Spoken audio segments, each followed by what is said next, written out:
Assalamualaikum warahmatullahi wabarakatuh.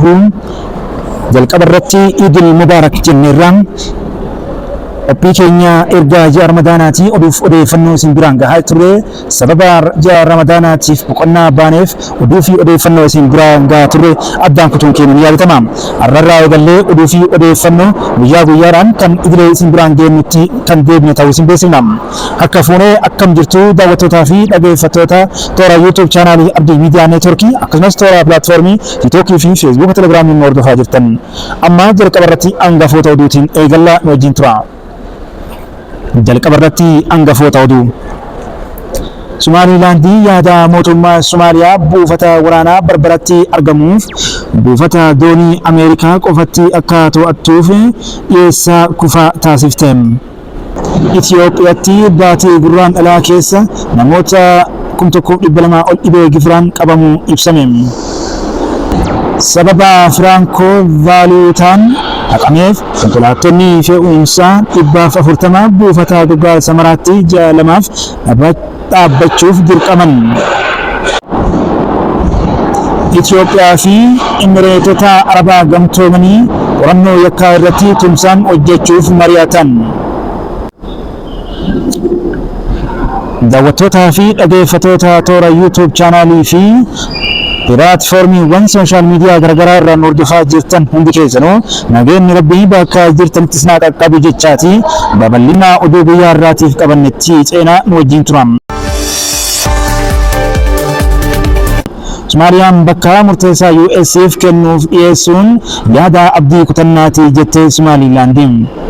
Bulchiinsa walabummaa ishee labsitee Somaalilaandii yaada mootummaan Somaaliyaa buufata Barbaraatti argamuuf buufata doonii Ameerikaan qofatti akka to'attuuf dhiyeessee kufaa taasifte. Barbaraan kaaba galaanaa qarqara Somaalilaandiin kan handaara galaanaa Edenitti argamudha. Bara 1991tti yeroo Somaaliyaan wal waraansa keessa galtetti walabummaa ishee kan labsite Somaalilaandii dhaabbileen ishee kan Soomaaliyaan gara laafummaan kennituuf akka hin taane ibsite. Pirezidaantiin Soomaaliyaa Hassan Sheekh Mohammad gatii isaanii Ameerikaa Doonaald Tiraampiif xalayaa bittootessa 15,2025 barreessuun maddii oduu Reuters argate irratti tarreewwan filmaataa buufata waraanaa fi buufata galaanaa Ameerikaan qofatti to'achuu dandeessu hammateera. Akka gabaasa Reutersitti buufataalee waraanaa Baaleedogooluu fi Barbaraa akkasumas buufata galaanaa Barbaraaf Basaasoo Ameerikaan qofatti akka to'attuuf kan pirezidaantiin Hassan eeran. Pirezidaantiin Somaaliyaa filmaatiiwwan arfan xalayicha irratti caqasan kan hojiiwwan nageenya Ameerikaa cimsan gabaafameera. Ministeerri dhimma alaa Somaalilaandii Abdurrahmaan Daahiin tarkaanfii qaama abdii kutateeti jechuun xalayicha kuffisan. Doonaald Tiraampii osoo bara aangoo isaanii marsaa lammataa hin eegalin dura himatee tureen lammiileen Somaalilaandii bulchiinsa waggaa 34 mootummaa dimokiraatawaa ta'een turteef beekamtii kennuudhaan addunyaa irratti biyya jalqabaa akka taatu abdataa turan. Obbo Adan deebii xalayichaaf toora X isaanii gubbatti Somaalilaandiif kennamu dhaabsisuuf gochuun wanti dandeessan omtuu hin jiru jedhan. Oduu birootti yoo ceenu Itoophiyaatti baatii gurraandhalaa keessa namoota 1,200 ol dhibee gifiraan qabamuu ibsame. Itoophiyaa keessatti hanga gurraandhala 24,2025 walii galatti namoonni 1,278 dhibee gifiraan yoo qabaman kanneen keessaa lubbuun namoota 6 darbuu kilaasterri fayyaa Itoophiyaa beeksise. Gabaasni kun akka mul'isutti naannoo kibba Itoophiyaa kibba aanaa Mallee akkasumas naannoo Amaaraa aanaa Maqdalaatti weerara dhibee kanaan to'achuun danda'ameera.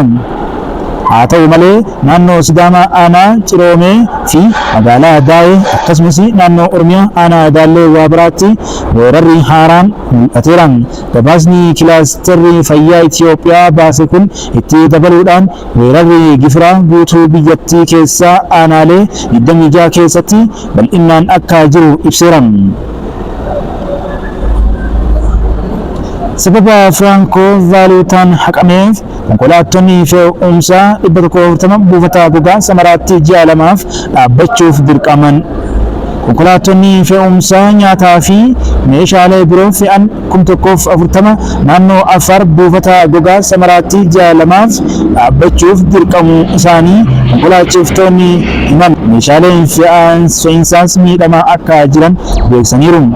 Komishiniin Gumurukaa Itiyoophiyaa damee Samaraatti qindeessan garee daldalaa galtee sababa haqamuu Firankoo Vaaluutaan konkolaattonni kunneen akka dhaabbatan beeksiseera.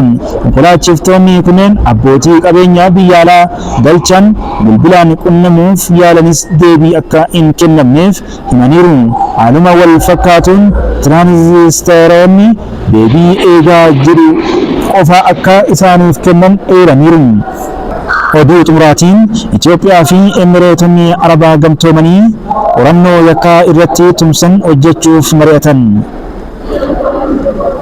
Komishinarri Jeneraalaa Komishinii Poolisii Federaalaa Itoophiyaa Dammallaash Gabra Mikaa'el Emireetota Arabaa gamtoomanii garee qorannoo poolisii Dubaayii waliin dhimma qorannoo yakkaa irratti mari'atan.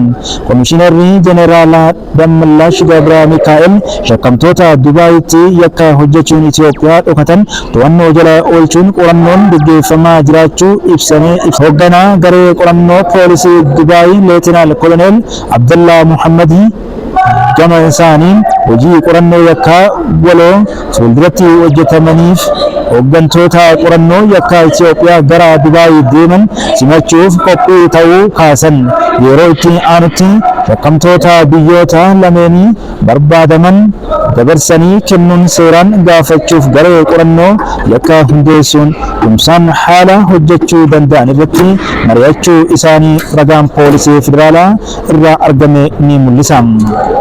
Daawwattootaa fi dhaggeeffattoota toora Arbii Miidiyaa Neetworkii oduuf odeeffannoon har'aaf qabannee kanuma hanga oduuf odeeffannoo biraa qindeeffannee deebinutti nagaatti.